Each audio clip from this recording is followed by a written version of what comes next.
إن الحمد لله نحمده ونستعينه ونستغفره ونعوذ بالله من شرور أنفسنا ومن سيئات أعمالنا من يهده الله فلا مضل له ومن يضلله فلا هادي له أشهد أن لا إله إلا الله وحده لا شريك له وأشهد أن محمدا عبده ورسوله قال الله تعالى في كتابه الكريم يا أيها الذين آمنوا اتقوا الله حق تقاته ولا تموتن إلا وأنتم مسلمون Ma'asyiral muslimin wal muslimat a'azzani Allah wa iyyakum.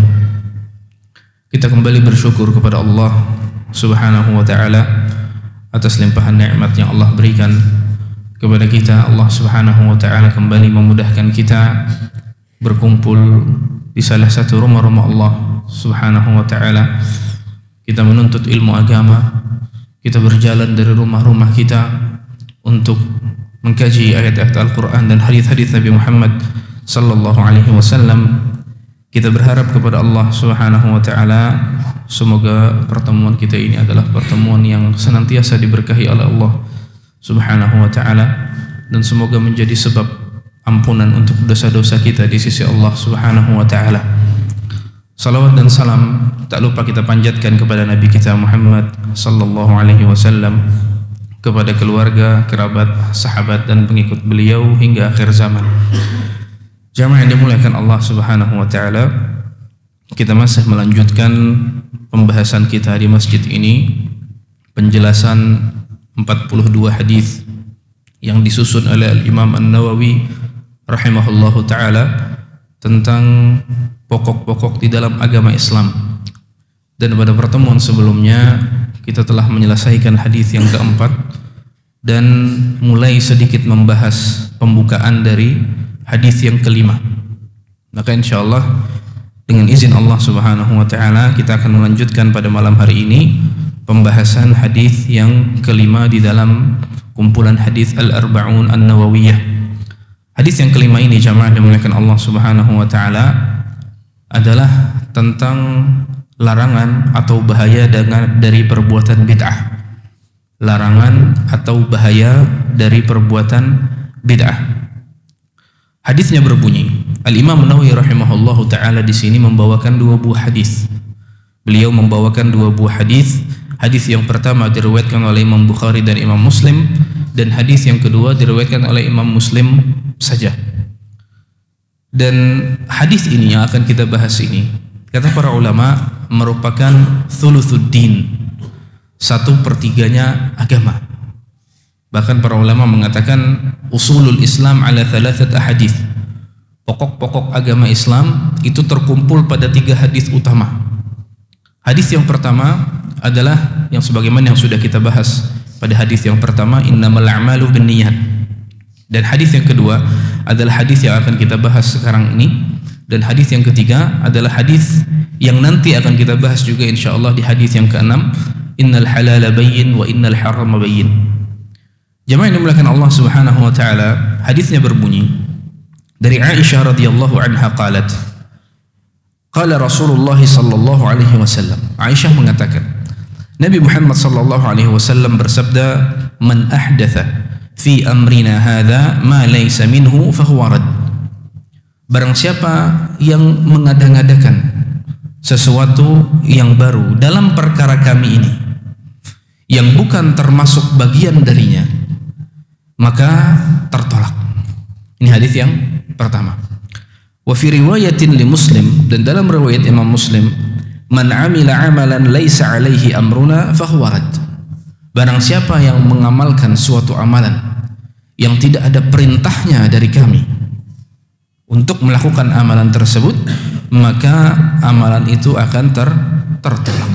Jemaah yang dimuliakan Allah Subhanahu wa taala, hadis ini sebagaimana telah kita jelaskan menjelaskan tentang salah satu syarat diterimanya amal ibadah.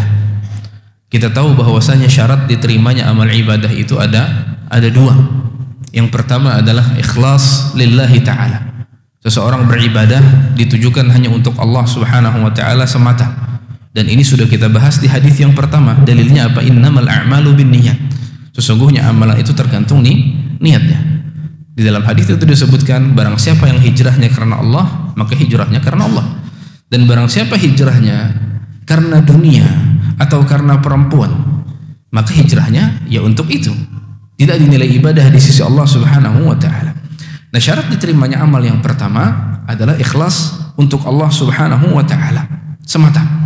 Dan ini berkaitan dengan syarat batin. Ini berkaitan dengan syarat batin. Karena niat seseorang tentu tidak ada yang mengetahuinya kecuali Allah. Tidak ada yang mengetahui niat seseorang kecuali Allah Subhanahu wa ta'ala. Nah, hadis yang kedua, hadis yang akan kita bahas ini berkaitan dengan syarat diterimanya amal yang kedua. Yang ini haruslah sesuai dengan tuntunan Nabi Muhammad sallallahu alaihi wasallam. Harus sesuai dengan petunjuk yang dibawa oleh Nabi Muhammad sallallahu alaihi wasallam. Dan ini berkaitan dengan syarat zahir. Ini amalan. Berkaitan dengan amalan yang kita lakukan. Dan hadis yang senada dengan hadis yang akan kita bahas ini banyak sekali. Di antaranya sabda Nabi Muhammad sallallahu alaihi wasallam juga diriwayatkan oleh Imam Muslim. Kana Nabi sallallahu alaihi wasallam yaqulu fi khutbati. Adalah Nabi Muhammad SAW, beliau biasanya mengatakan ucapan ini di setiap khutbah Jumat beliau. Apa yang beliau katakan? Fa inna khairal hadithi kitabullah wa khairal huda huda Muhammad sallallahu alaihi wasallam wa syarral umuri muhdatsatuha wa kullu bid'atin dhalalah. Jadi perkara bid'ah bukan hanya dibahas di dalam hadis ini saja, tapi banyak hadis-hadis yang lain dari Nabi Muhammad SAW yang membahas peringatan atau larangan untuk melakukan perkara bid'ah. Di antaranya tadi Nabi Muhammad SAW setiap mengawali khutbah Jumat beliau mengucapkan perkataan tersebut. Sebaik-baik perkataan adalah kitabullah, yakni kalamullah Al-Quran. Wa khairul huda huda Muhammad. Sebaik-baik petunjuk adalah petunjuknya Nabi Muhammad SAW. Wa syarral umuri muhdatsatuha. Dan seburuk-buruknya perkara adalah yang baru, perkara yang dibuat-buat. Wa kullu bid'atin dhalalah. Dan setiap kebid'ahan itu adalah kesesatan. Juga di antara hadis yang membahas tentang larangan melakukan perbuatan bid'ah adalah hadis yang insya Allah nanti akan kita bahas di hadis ke-28, tapi kita singgung sedikit saja karena sebagiannya ada membahas pembahasan yang akan kita bahas sekarang ini. Kata Nabi Muhammad SAW, فَإِنَّهُ مَنْ يَعِشْ مِنْكُمْ بَعْدِي فَسَيَرَ اخْتِلَافًا كَثِيرًا. Sesungguhnya kelak kalian yang akan hidup setelahku. Nabi sudah kata, Nabi berbicara tentang masa depan. Setelah aku meninggal, kata Nabi Muhammad SAW, فَسَيَرَ اخْتِلَافًا كَثِيرًا. Maka kelak kalian atau mereka akan melihat banyak sekali perpecahan, banyak sekali perbedaan, dan itu terjadi sekarang. Banyak sekali perpecahan, bahkan dalam umat Islam sendiri. Apa solusinya? Nabi bukan hanya menceritakan problem saja, tapi Nabi datang mengabarkan problemnya dan mengabarkan bagaimana solusinya. Solusinya cuma dua. Yang pertama, fa'alaikum bisunnati wa sunnatil khulafa'ir rasyidin al-mahdiyyin min ba'di. Tamassaku biha wa 'addu 'alaiha bin nawajid. Solusi yang pertama, hendaklah kalian berpegang teguh kepada sunnahku dan sunnah para khulafa ar-rasyidin setelahku yang mereka mendapatkan petunjuk dari Allah. Tamassaku biha, pegang teguhlah itu, gigitlah dengan gigi geraham kalian. Solusi yang kedua, wa iyyakum wa muhdatsatil umur, waspadai dan hati-hatilah perkara-perkara yang baru di dalam agama. Fa inna kulla muhdatsatin bid'ah, karena sesungguhnya perkara yang baru adalah sebuah kebid'ah. Nah, jamaah dimuliakan Allah Subhanahu wa taala, inilah dua tadi sebagaimana kita bahas syarat diterimanya amal ibadah. Harus ikhlas dan harus sesuai dengan tuntunan Nabi Muhammad sallallahu alaihi wasallam. Itu makanya kalau ada seseorang yang mungkin dia sudah ikhlas lillahi ta'ala, dia tidak beribadah kecuali hanya untuk Allah, bukan karena pujian dan lain sebagainya, tapi dia tidak sesuai dengan petunjuk Nabi. Contoh, ada orang yang sholat duhur 5 rakaat dengan dalih kalau 4 aja bagus berarti 5 lebih bagus. Tentu amalannya tertolak. Kenapa? Karena tidak sesuai dengan tuntunan Nabi Muhammad SAW. Atau contoh lain, misalnya ada orang yang berkurban di Idul Adha, kada nahap lawan sapi, kada nahap lawan unta, apalagi non kambing. Ulun hendak jerapah, Ustaz, atau ulun hendak gajah, atau ulun hendak kudanil dan lain sebagainya. Meskipun niatnya lillahi ta'ala, tapi tatkala Nabi Muhammad SAW mencontohkan kurban itu dari bahimatul an'am, yakni kambing, sapi dan onta, maka dia tidak diterima oleh Allah Subhanahu wa Ta'ala. Itu makanya Nabi Muhammad SAW sering menyampaikan kepada kita, ikuti aku, contoh aku dalam perkara salat misalnya. Sallu kama ra'aitumuni usalli.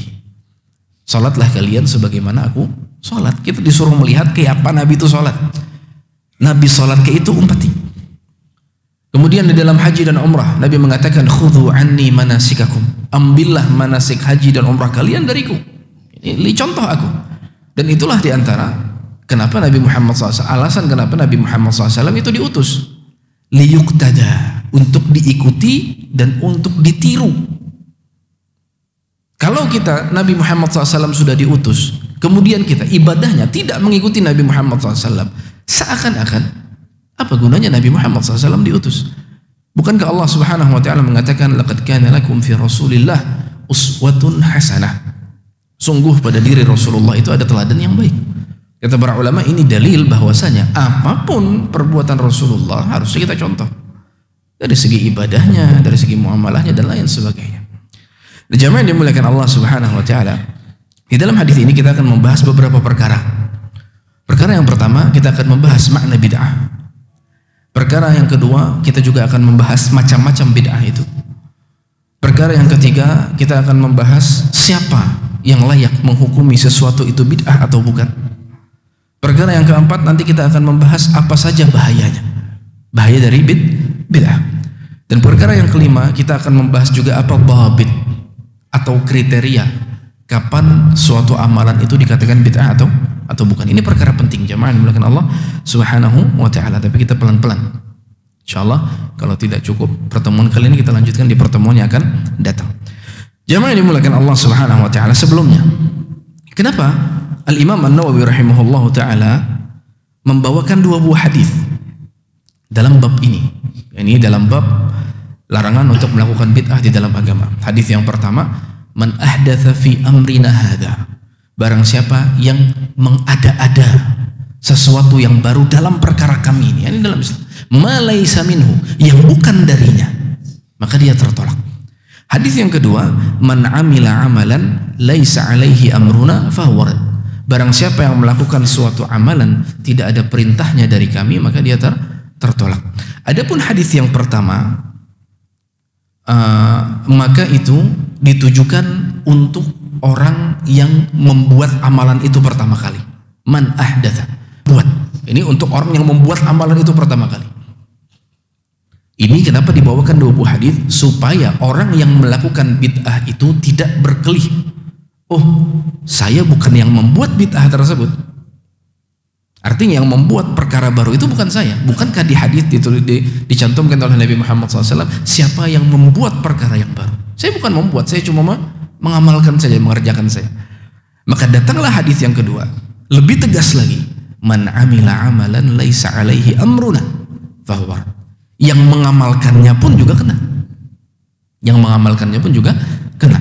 Juga supaya orang tidak berkilah bahwasanya tatkala dia mendengar sabda Nabi Muhammad SAW, ini alasan yang kedua, man ahdatsa fi amrina hadza ma laysa minhu, barang siapa yang mengada-ngadakan perbuatan di dalam agama Islam yang bukan darinya. Mungkin sebagian orang akan mengatakan, yang saya adakan ini adalah dari Islam. Ini kami bukan mengada-ngada di luar Islam, yang kami adakan ini dari Islam. Maka datang hadis kedua sebagai penegas bahwasanya amalan itu harus dengan perintah. Amalan itu harus dengan perintah. Man amila amalan laisa alaihi amruna fahuwa rad. Barang siapa yang melakukan amalan tidak ada perintahnya dari kami, maka dia tertolak. Nah, ini kenapa kata para ulama, Al-Imam Nawawi rahimahullah membawakan dua hadis ini supaya tidak ada celah untuk berkelih dalam masalah tersebut. Kemudian yang kedua, jamaah yang dimuliakan Allah Subhanahu wa Ta'ala, apa makna bid'ah?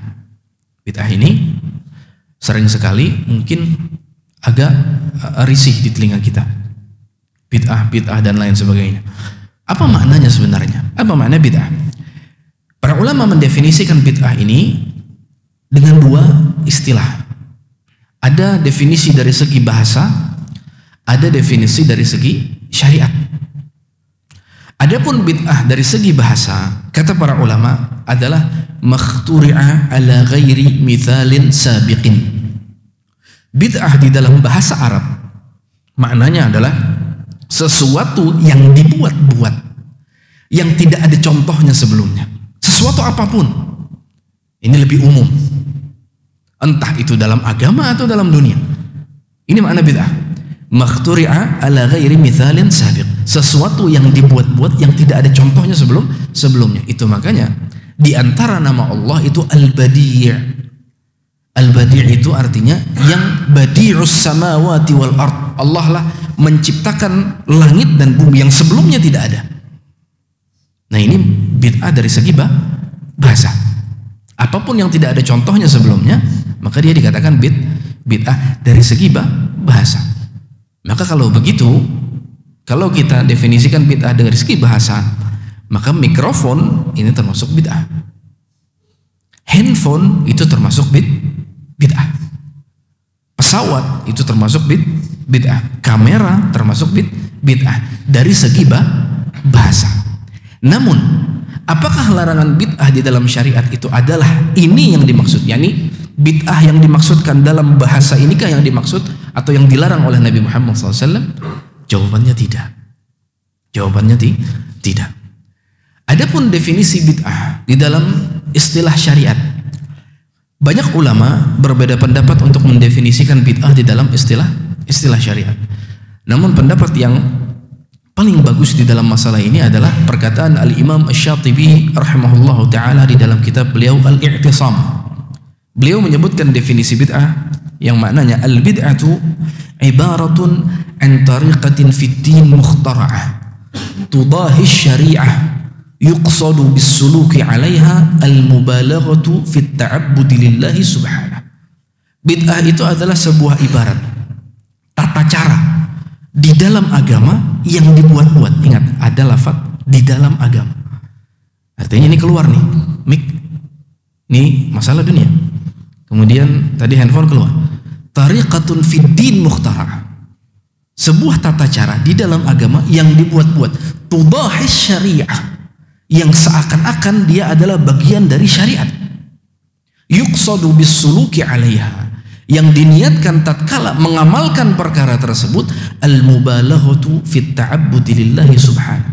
Mereka niatkan untuk bersungguh-sungguh dalam beribadah kepada Allah Subhanahu wa taala. Inilah yang dinamakan bid'ah di dalam syariat. Dan kaidah di dalam usul fikih mengatakan istilah di dalam syariat itu lebih didahulukan daripada istilah di dalam bahasa.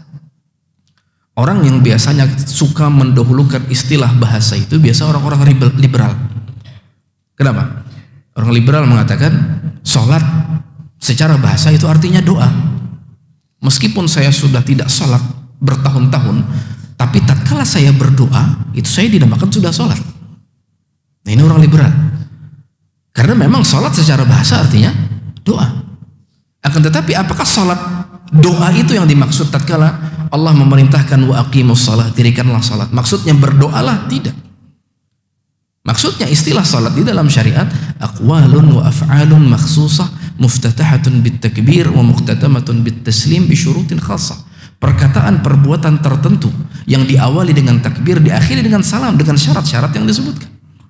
Salat itulah yang dimaksudkan. Begitu juga dalam perkara ini. Maka bid'ah yang dimaksudkan oleh Nabi Muhammad SAW yang tercela dan yang tertolak itu adalah bid'ah dalam istilah syariah. Nah, dari istilah tadi jamaah yang dimuliakan Allah, atau dari pengertian tadi, ini sampai sini bisa difahami, malah jangan sampai kita keliru dalam memahami bid'ah.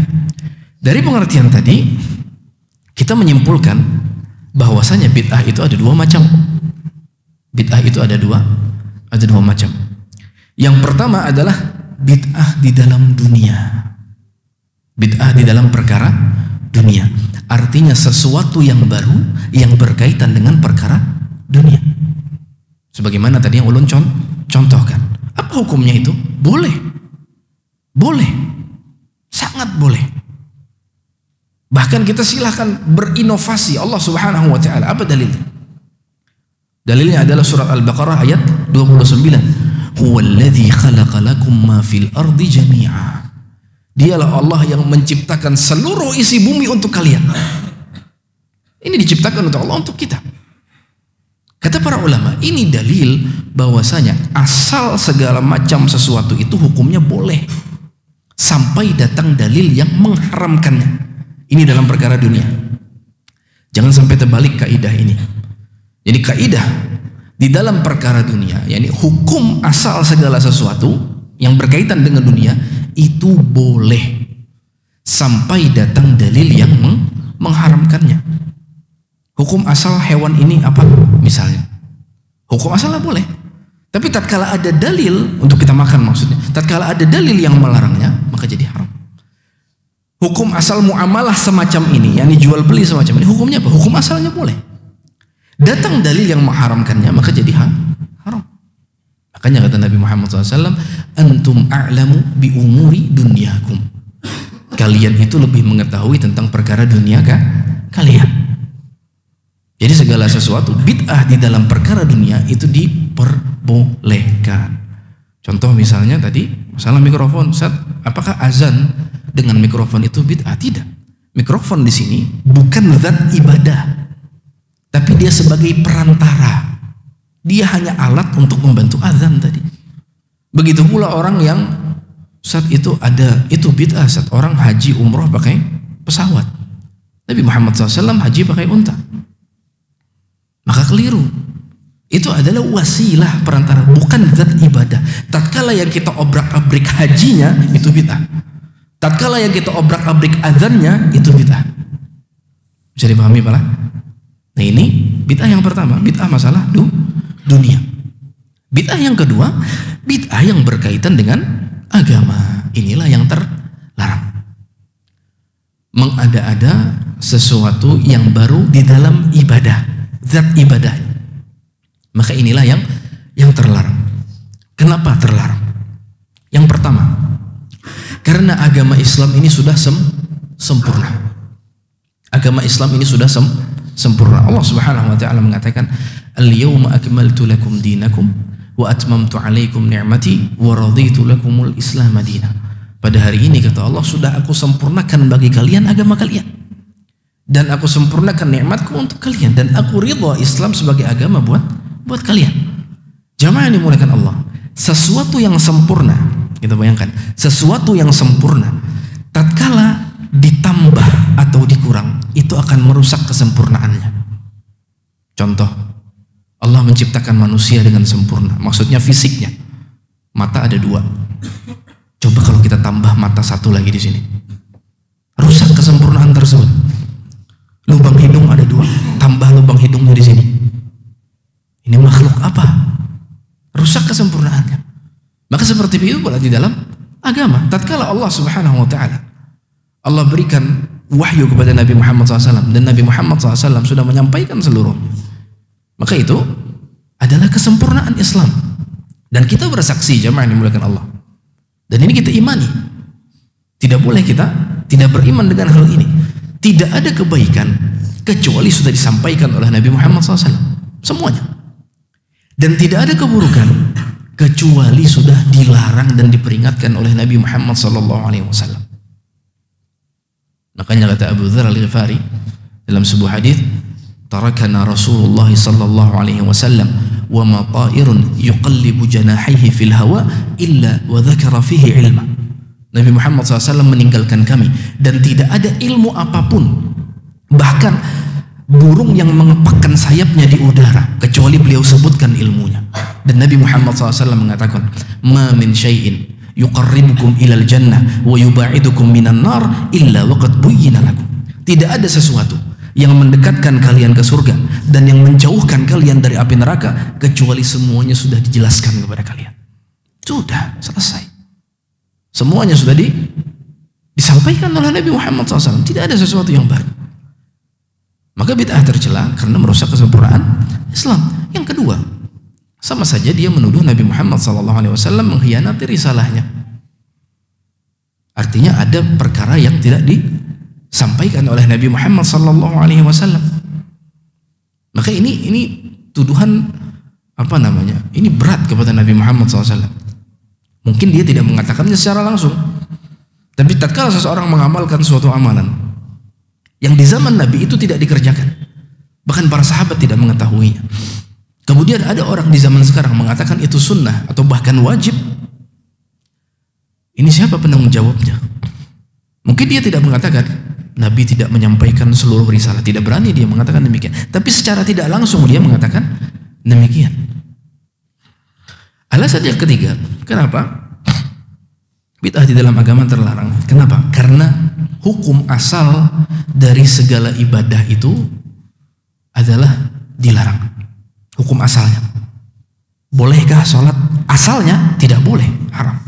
Bolehkah puasa? Hukum asalnya tidak boleh. Sampai datang dalil yang memerintahkannya. Jadi jangan terbalik jemaah. Jangan sampai kita larangannya, bukan.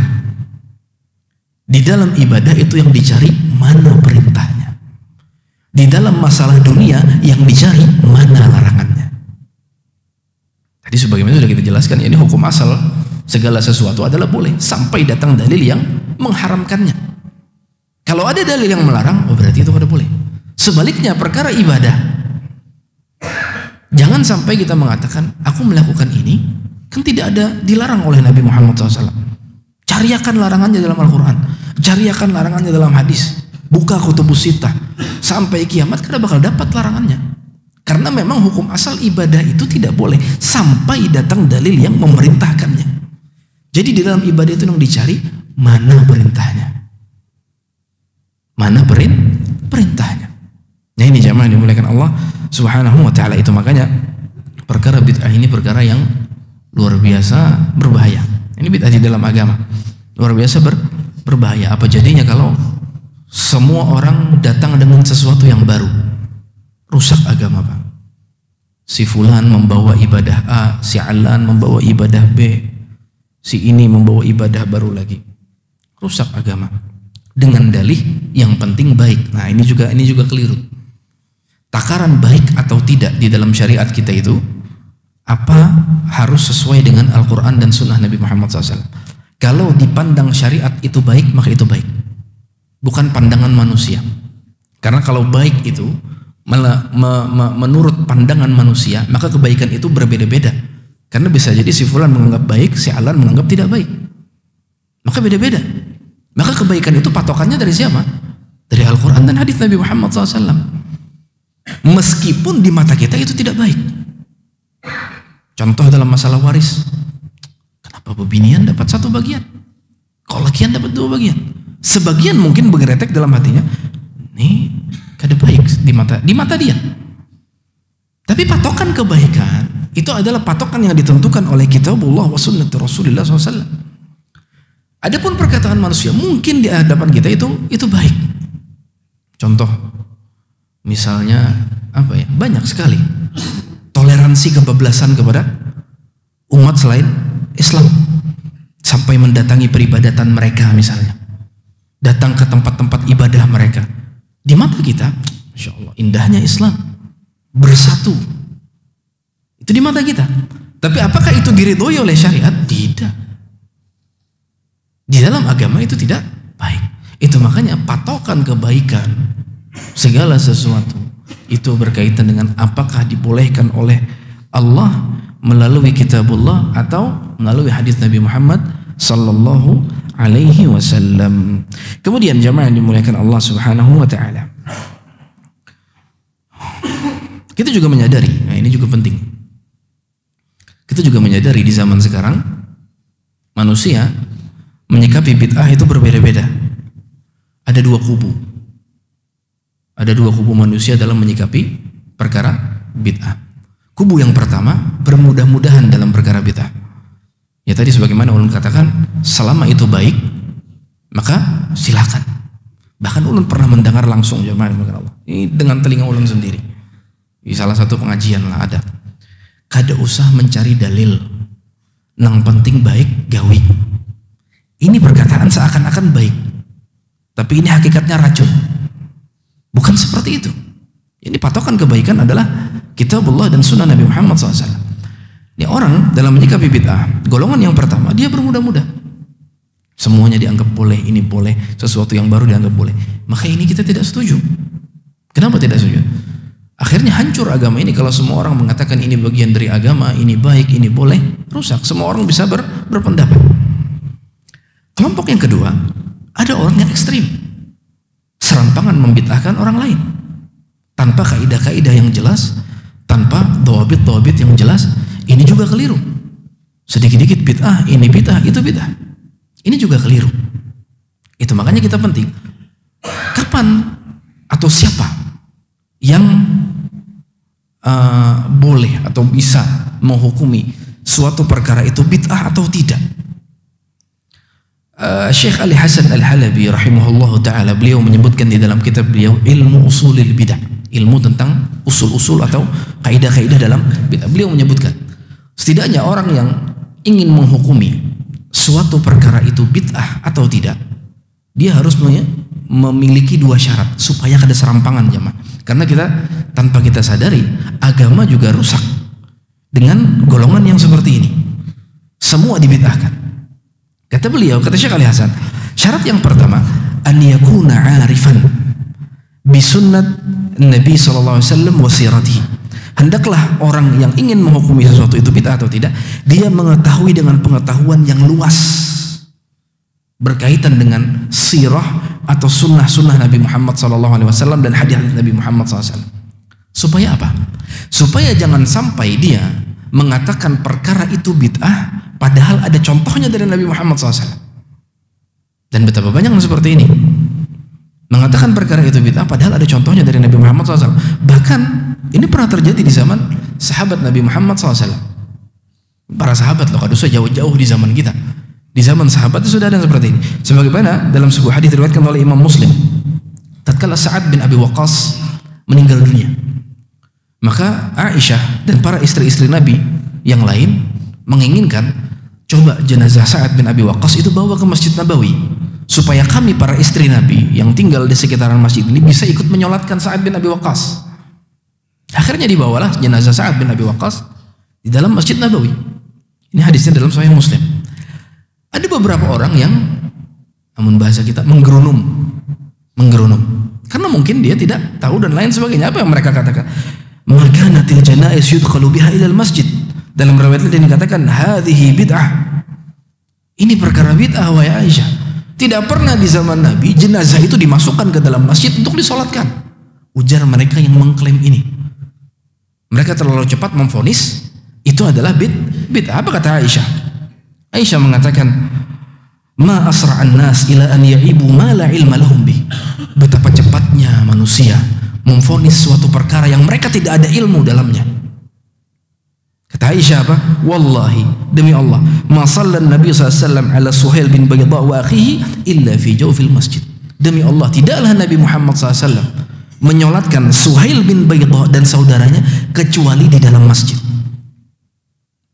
Artinya, syarat yang pertama ini, tatkala seseorang ingin menghukumi bid'ah, kata Syekh Ali Hasan Al-Halabi, harus memenuhi syarat ini. Kenapa? Supaya tidak salah dalam memvonis yang dia kira itu bid'ah, padahal tidak. Syarat yang kedua, dia harus memiliki ilmu usulul bid'ah, ilmu kaidah-kaidah dalam menyikapi bid'ah. Kapan seseorang itu dikatakan melakukan kebid'ahan, dan apakah semua yang melakukan kebid'ahan itu divonis ahli bid'ah, itu penting. Karena tidak semua demikian. Tidak semua orang yang melakukan kebid'ahan langsung divonis, oh ini ahli bid'ah, ini berat ini. Tidak seperti itu di dalam agama. Makanya Imam Ahmad rahimahullah, beliau mengatakan ikhrajun nas minas sunnati syadid. Mengeluarkan seseorang dari ahlu sunnah itu berat dan besar tanggung jawabnya. Karena tatkala kita memvonis ini ahli bid'ah, kita tidak mengatakannya. Kalau seseorang mengatakan ini perbuatan, yang divonis perbuatan, itu lebih ringan daripada yang divonis itu individu. Sebagaimana yang kemarin kita sebutkan itu masalah kufur atau tidak. Bolehkah mengatakan orang ini ente kafir? Tidak boleh. Tapi kalau perbuatan ente ini kufur, misalnya ada terang-terangan orang mencela Al-Quran di hadapan kita, kita tahu dia muslim. Bolehkah kita mengatakan dia kafir, ente kafir? Tidak, tidak boleh. Tapi perbuatannya itu kufur, boleh. Tanpa memvonis orangnya. Kenapa? Karena bisa jadi di kepalanya ada syubhat, bisa jadi dia tidak tahu, bisa jadi dia ditekan dan lain sebagainya. Ada penghalang-penghalang. Begitu juga dalam masalah bid'ah. Tidak serampangan memvonis bid'ah. Nah ini mungkin sampai sini dulu pembahasan kita.